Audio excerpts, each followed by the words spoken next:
Hi hello friends, welcome back to Vaishu tips. ನಿಮಗೂ ಕೂಡ ತುಂಬಾ ವೈಟ್ ಹೇರ್ ಸಮಸ್ಯೆ ಕಾಡ್ತಿದ್ರೆ ಈ ಒಂದು ನ್ಯಾಚುರಲ್ ಆಗಿರುವಂಥ ಹೇರ್ ಡ್ರೈನ ಟ್ರೈ ಮಾಡಿಬಿಡಿ ಸ್ನೇಹಿತರೆ. ಯಾಕಂದರೆ ಇದರಿಂದ ಯಾವುದೇ ಒಂದು ಸೈಡ್ ಎಫೆಕ್ಟ್ ಇಲ್ಲ, ಹಾಗೂ ಇದರಿಂದ ನಿಮಗೂ ಏನು ಲಾಸ್ ಇಲ್ಲ ಸ್ನೇಹಿತರೆ. ಮಾಡೋದ್ರಿಂದ ಬೆನಿಫಿಟ್ಸೇ ಜಾಸ್ತಿ ಇರೋದ್ರಿಂದ ನೀವು ಕೂಡ ಟ್ರೈ ಮಾಡಿ ನೋಡ್ಬೋದು. ಇವಾಗಲಂತೂ ಎಲ್ರದ್ದು ಒಂದೇ ಸಮಸ್ಯೆ ಆಗಿಬಿಟ್ಟಿದೆ, ವೈಟ್ ಹೇರ್ಸ್ ಹೇಗೆ ರಿಮೂವ್ ಮಾಡ್ಕೊಳ್ಬೋದು, ಅದು ಕೂಡ ನ್ಯಾಚುರಲ್ ಆಗಿ ಅಂತ. ಸ್ವಲ್ಪ ಜನಕ್ಕಂತೂ ಕೆಮಿಕಲ್ ಇರುವಂಥ ಡ್ರೈಗಳಾಗಿರ್ಬೋದು ಅಥವಾ ಹೇರ್ ಪ್ಯಾಕ್ಗಳಾಗಿರ್ಬೋದು ಅವರಿಗೆ ಸೂಟ್ ಆಗ್ತಾ ಇರೋದಿಲ್ಲ ಸ್ನೇಹಿತರೆ. ಅವರು ಕೂಡ ನ್ಯಾಚುರಲ್ ಆಗಿ ಯಾವ ರೀತಿ ಅವರು ವೈಟ್ ಹೇರ್ಸ್ನ ಬ್ಲ್ಯಾಕ್ ಆಗಿ ಕನ್ವರ್ಟ್ ಮಾಡ್ಕೊಳ್ಳೋದಕ್ಕೆ ತುಂಬಾ ಯೋಚನೆ ಮಾಡ್ತಾ ಇರ್ತಾರೆ. ಅಂಥವರಿಗೆ ಈ ಒಂದು ಟಿಪ್ಸ್ ತುಂಬಾ ಒಳ್ಳೆಯದು ಸ್ನೇಹಿತರೆ. ನೀವು ಒಂದು ತಿಂಗಳು ಇದನ್ನು ಯೂಸ್ ಮಾಡ್ತಾ ಬಂದರೆ ಸಾಕು, ನಿಮ್ಮ ಕೂದಲು ಎಷ್ಟು ಚೆನ್ನಾಗಿ ಕಪ್ಪು ಬಣ್ಣಕ್ಕೆ ತಿರುಗುತ್ತೆ ಅಂತ ನೀವೇ ನೋಡಿ ಶಾಕ್ ಆಗಿಬಿಡ್ತೀರಾ. ಹಾಗೂ ನಿಮ್ಮ ಕೂದಲು ಕೂಡ ಚೆನ್ನಾಗಿ ಶೈನಿಯಾಗಿ ಆ್ಯಂಡ್ ಕಪ್ಪಗಾಗಿ ಉದ್ದವಾಗಿ ಬೆಳೀತಾ ಹೋಗುತ್ತೆ ಸ್ನೇಹಿತರೆ. ವೈಟ್ ಹೇರ್ ಸಮಸ್ಯೆ ಯಾವುದೇ ಏಜಲ್ಲಾದರೂ ಕೂಡ ಇದನ್ನು ನಾವು ರಿಮೂವ್ ಮಾಡ್ಕೊಳ್ಬೋದು. ನಾನಿಲ್ಲಿ ತುಂಬಾ ನ್ಯಾಚುರಲ್ ಆಗಿ ಯೂಸ್ ಮಾಡ್ತಾ ಇರೋದು ಪದಾರ್ಥಗಳನ್ನು, ಹಾಗೂ ನೀವು ಕೂಡ ಟ್ರೈ ಮಾಡಿ ನೋಡ್ಬೋದು ಸ್ನೇಹಿತರೆ. ಆ್ಯಂಡ್ ನಾನಿಲ್ಲಿ ಪೊಟ್ಯಾಟೊ ಮೇಲಿನ ಸಿಪ್ಪೆನ ಯೂಸ್ ಮಾಡಿಕೊಂಡು ನಮ್ಮ ಹೇರ್ಸ್ಗೆ ಯಾವ ರೀತಿಯಾಗಿ ಬ್ಲ್ಯಾಕ್ ಕನ್ವರ್ಟ್ ಮಾಡ್ಕೊಳ್ಬೇಕು ಅಂತ ಹೇಳ್ಕೊಡ್ತಾ ಇರೋದು. ಪೊಟ್ಯಾಟೊ ನಾವು ಸುಲಿದ್ಬಿಟ್ಟು ಅದ್ರ ಸಿಪ್ಪೆನ ಬಿಸಾಕೋ ಬದಲು ಅದನ್ನು ನಾವು ಎಷ್ಟು ಬೆನಿಫಿಟ್ಸ್ ಇದೆ ನಮ್ಮ ಹೇರ್ಸ್ಗೆ ಅಂತ ನಾನು ಹೇಳ್ಕೊಡ್ತೇನೆ ಸ್ನೇಹಿತರೆ. ಅದರಿಂದ ನಮ್ಮ ಕೂದಲು ತುಂಬಾ ನ್ಯಾಚುರಲ್ ಆಗಿ ನಾವು ಬ್ಲ್ಯಾಕ್ ಮಾಡ್ಕೊಳ್ಬೋದು. ಹಾಗೂ ನಾನು ಈ ಒಂದು ಆಲೂಗಡ್ಡೆ ಸಿಪ್ಪೆಯಿಂದ ಸ್ವಲ್ಪ ಸಿಪ್ಪೆನ ತಗೊಂಡಿಟ್ಕೊಂಡಿದ್ದೆ. ನಿಮಗೆ ಯಾವ ರೀತಿ ನೋಡಿದ್ರೆ ನೀವು ಶಾಕ್ ಆಗ್ತೀರ ಸ್ನೇಹಿತರೆ, ಅಷ್ಟು ಒಳ್ಳೆಯದು. ಈ ಒಂದು ಸಿರಮ್ ರೀತಿ ಅನ್ಬೋದು, ನೀವು ಟಾನಿಕ್ ರೀತಿ ಅನ್ಬೋದು, ಅಥವಾ ಹೇರ್ ಡ್ರೈ ಅನ್ಬೋದು. ತುಂಬಾ ಒಳ್ಳೆಯದು ಸ್ನೇಹಿತರೆ ನಿಮ್ಮ ಹೇರ್ಸ್ಗೆ.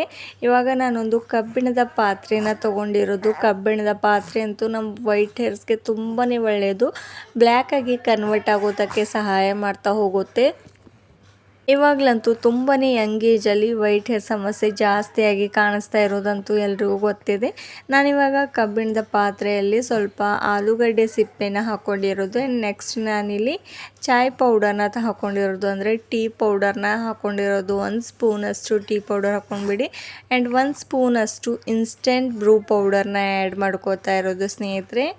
ಈ 3 ಇಂಗ್ರೀಡಿಯೆಂಟ್ಸ್ ಇದ್ದರೆ ಸಾಕು. ಈ 3 ಇಂಗ್ರೀಡಿಯೆಂಟ್ಸ್ ಅಂತೂ ಯಾರ ಮನೆಯಲ್ಲಿರಲ್ಲ ಹೇಳಿ ಸ್ನೇಹಿತರೆ. ಎಲ್ಲರೂ ಮನೆಯಲ್ಲಿ ಈಸಿಯಾಗಿ ಸಿಗುವಂಥ ಈ 3 ಇಂಗ್ರೀಡಿಯೆಂಟ್ಸ್ನಿಂದ ನಮ್ಮ ಕೂದಲನ್ನು ನ್ಯಾಚುರಲ್ ಆಗಿ ಬ್ಲ್ಯಾಕ್ ಮಾಡ್ಕೊಳ್ಬೋದು ನೋಡಿ ಸ್ನೇಹಿತರೆ. ಇವಾಗ ನಾನು 1 ಕಪ್ಪಷ್ಟು ನೀರನ್ನ ಆ್ಯಡ್ ಮಾಡ್ಕೊಂಡಿರೋದು ಇದ್ರೊಳಗಡೆ. ಆ್ಯಂಡ್ ಇವಾಗ ಗ್ಯಾಸ್ನ ಆನ್ ಮಾಡಿಬಿಟ್ಟು ನಾನು ಲೋ ಫ್ಲೇಮಲ್ಲಿ ಇಟ್ಕೊಂಡು ಈ ಒಂದು ನೀರನ್ನು ಚೆನ್ನಾಗಿ ಕುದಿಸ್ಕೊಳ್ವಿ. ಏನಪ್ಪ ಟೀ ಪೌಡರ್ ಹಾಕು, ಕಾಫಿ ಪೌಡರ್ ಹಾಕ್ಕೊಂಡಿದ್ದ ತಕ್ಷಣ ಇದ್ರ ಕಲರ್ ತುಂಬಾ ರೆಡ್ಡಿಶ್ ಆಗಿ ಕಾಣಿಸುತ್ತೆ ಅಂತ ಅಂದ್ಕೊಂಡಿದ್ದೀರಲ್ವ. ಇವಾಗ ನೀವೇ ರಿಸಲ್ಟ್ ನೋಡಿ ಸ್ನೇಹಿತರೆ. ಯಾಕಂದರೆ ಇದ್ರೊಳಗಡೆ ಆಲೂಗಡ್ಡೆ ಸಿಪ್ಪೆನ ಹಾಕಿರೋದಲ್ವ, ಅದು ನಮ್ಮ ಹೇರ್ಸ್ಗೆ ತುಂಬಾ ಒಳ್ಳೆಯದು.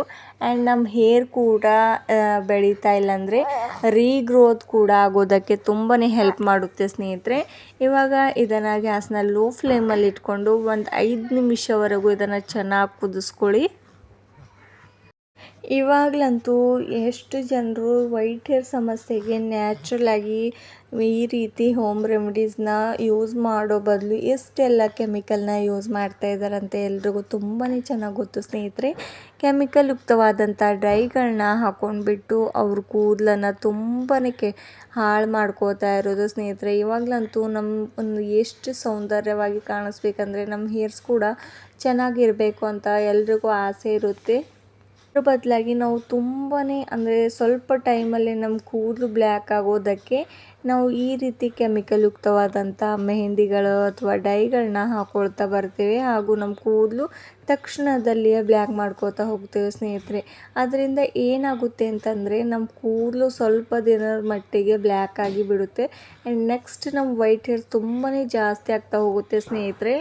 ಹಾಗೂ ನಮ್ಮ ಕೂದಲು ಬೆಳವಣಿಗೆ ಕೂಡ ಕಡಿಮೆ ಆಗ್ತಾ ಹೋಗುತ್ತೆ ಸ್ನೇಹಿತರೆ. ಯಾಕಂದರೆ ನಾವು ಕೆಮಿಕಲ್ ಯುಕ್ತವಾದಂಥ ಡೈಗಳನ್ನ ಬಳಸಿ ನಮ್ಮ ಸ್ಕ್ಯಾಲ್ಪಲ್ಲಿ ತುಂಬಾ ಹಾನಿಕಾರವಾಗಿ ಉಂಟಾಗುವಂಥ ಅಂಶಗಳಿರುತ್ತೆ. ಆ ಒಂದು ಕೆಮಿಕಲ್ ಯುಕ್ತವಾದಂಥ ಡೈಗಳಾಗಿರ್ಬೋದು ಅಥವಾ ಮೆಹಂದಿಗಳಾಗಿರ್ಬೋದು, ಅದರಿಂದ ನಮ್ಮ ಸ್ಕ್ಯಾಲ್ಪಲ್ಲೂ ಈಚಿಂಗ್ ಪ್ರಾಬ್ಲಮ್ ಆಗಿರ್ಬೋದು ಅಥವಾ ಗುಳ್ಳೆಗಳಾಗ್ತಾ ಹೋಗುತ್ತೆ. ಸ್ವಲ್ಪ ಜನಕ್ಕೆ ಸೂಟ್ ಆಗೋದಿಲ್ಲ ಸ್ನೇಹಿತರೆ. ಇವಾಗ ಈ ಒಂದು ಮೆಹಂದಿ ಅಥವಾ ಹೇರ್ ಪ್ಯಾಕ್ ಅಥವಾ ಹೇರ್ ಸಿರಮ್ ಅನ್ಬೋದು ಸ್ವಲ್ಪ ಇವಾಗ ಕುದ್ದಿದ್ದಾಗಿದೆ. ಯಾವ ರೀತಿ ಕಪ್ಪು ಬಣ್ಣಕ್ಕೆ ತಿರುಗಿದೆ ಅಂತ ನೀವೇ ನೋಡ್ತಿದ್ರಲ್ವ ಸ್ನೇಹಿತರೆ. ತುಂಬಾ ಕಪ್ಪು ಬಣ್ಣಕ್ಕೆ ಬಂದಿರೋದು ಈ ಒಂದು ಹೇರ್ ಸಿರಮ್ ನಮ್ಮ ಹೇರ್ಸ್ಗೆ ತುಂಬಾ ಒಳ್ಳೆಯದು. ಇವಾಗ ಇದನ್ನು ಇನ್ನೂ ಒಂದು 2 ಮಿನಿಟ್ಸ್ವರೆಗೂ ಇದನ್ನು ಚೆನ್ನಾಗಿ ಕುದಿಸ್ಕೋತಾ ಇರೋದು. ಇವಾಗ ಸ್ಪೂನಲ್ಲಿ ಹಾಕ್ಕೊಂಡ್ರೆ ಎಷ್ಟು ಚೆನ್ನಾಗಿ ಕಪ್ಪು ಬಣ್ಣಕ್ಕೆ ಬಂದಿದೆ ಅಂತ ನೀವೇ ನೋಡ್ತಿದ್ದೀರ ಅಲ್ವಾ ಲೈವ್ ರಿಸಲ್ಟಲ್ಲಿ. ನಾನು ಇದರೊಳಗಡೆ ಯಾವುದೇ ಒಂದು ಡೈ ಹಾಕಿಲ್ಲ ಅಥವಾ ಯಾವುದೇ ಒಂದು ಕೆಮಿಕಲ್ ವಸ್ತುಗಳನ್ನು ಯೂಸ್ ಮಾಡಿಲ್ಲ ಸ್ನೇಹಿತರೆ. ತುಂಬಾ ನ್ಯಾಚುರಲ್ ಆಗಿ ಈ 3 ಇಂಗ್ರೀಡಿಯೆಂಟ್ಸ್ನ ಹಾಕಿಬಿಟ್ಟು ಇಷ್ಟು ನಮಗೆ ಕಪ್ಪು ಬಣ್ಣಕ್ಕೆ ಬಂದಿರುವಂಥ ಈ ಒಂದು ಸಿರಮ್ ಇವಾಗ ರೆಡಿ ಆಗ್ತಾ ಇರುವಂಥದ್ದು. ಈ ಒಂದು ಸಿರಮ್ ಮಾಡಲು ಕೂಡ ತುಂಬಾ ಈಸಿಯಾಗಿ ಮಾಡ್ಬೋದು ಹಾಗೂ ಸ್ವಲ್ಪನೇ ಕಡಿಮೆ ಇಂಗ್ರೀಡಿಯೆಂಟ್ಸ್ನಿಂದ ನಾವು ಮಾಡ್ಕೊಳ್ಬೋದು ಸ್ನೇಹಿತರೆ. ಇವಾಗ ಈ ಒಂದು ಸಿರಮ್ ರೆಡಿ ಆಗೋಗ್ಬಿಟ್ಟಿದೆ. ನಾನು ಇದನ್ನು ಒಂದು 10 ಮಿನಿಟ್ಸ್ವರೆಗೂ ಇದನ್ನು ತಣ್ಣಗಾಗಲು ಹಾಗೆ ಬಿಟ್ಟಿರ್ತೇನೆ ಸ್ನೇಹಿತರೆ. ನೆಕ್ಸ್ಟ್ ನಿಮಗೆ ತೋರಿಸ್ತೇನೆ ಇದನ್ನು ಯಾವಾಗ ಅಪ್ಲೈ ಮಾಡಬೇಕು, ಹೇಗೆ ಅಪ್ಲೈ ಮಾಡಬೇಕು ಅಂತ ಕೂಡ ನಿಮಗೆ ತಿಳಿಸ್ಕೊಡ್ತೇನೆ ಸ್ನೇಹಿತರೆ. ಇದು ನಿಮ್ಮ ಹೇರ್ಸ್ಗೆ ಇವಾಗಲಂತೂ ಚಿಕ್ಕ ಮಕ್ಕಳಿಗೂ ತುಂಬಾ ವೈಟ್ ಹೇರ್ ಸಮಸ್ಯೆ ಕಾಡ್ತಿರೋದು ಗೊತ್ತೇ ಇದೆ. ಅವರಿಗೂ ಕೂಡ ಈ ಒಂದು ಸಿರಮ್ನ ಹಚ್ತಾ ಬಂದರೆ ಬುಡದಿಂದಲೇ ಅವ್ರ ವೈಟ್ ಹೇರ್ಸ್ ಕಪ್ಪಗಾಗೋಗ್ಬಿಡುತ್ತೆ. ಹಾಗೂ ನಾನು ಇಲ್ಲೊಂದು ಬೌಲ್ನ ತೊಗೊಂಡ್ಬಿಟ್ಟು ಅದ್ರ ಒಳಗಡೆ ಈ ಒಂದು ಸಿರಮ್ನ ಈ ರೀತಿ ಶೋಧಿಸ್ಕೋತಾ ಇರೋದು ಫ್ರೆಂಡ್ಸ್. ಇವಾಗ ಅಷ್ಟು ಸಿರಮ್ ತಣ್ಣಗಾಗೋಗ್ಬಿಟ್ಟಿದೆ. ನೋಡ್ತಾ ಇದ್ರಲ್ವ ಎಷ್ಟು ಚೆನ್ನಾಗಿ ಕಪ್ಪು ಬಣ್ಣಕ್ಕೆ ಬಂದಿರೋದು ಅಂತ. ತುಂಬಾ ನಮ್ಮ ಹೇರ್ಸ್ಗೆ ಒಳ್ಳೆಯದು ಈ ಒಂದು ಸಿರಮ್.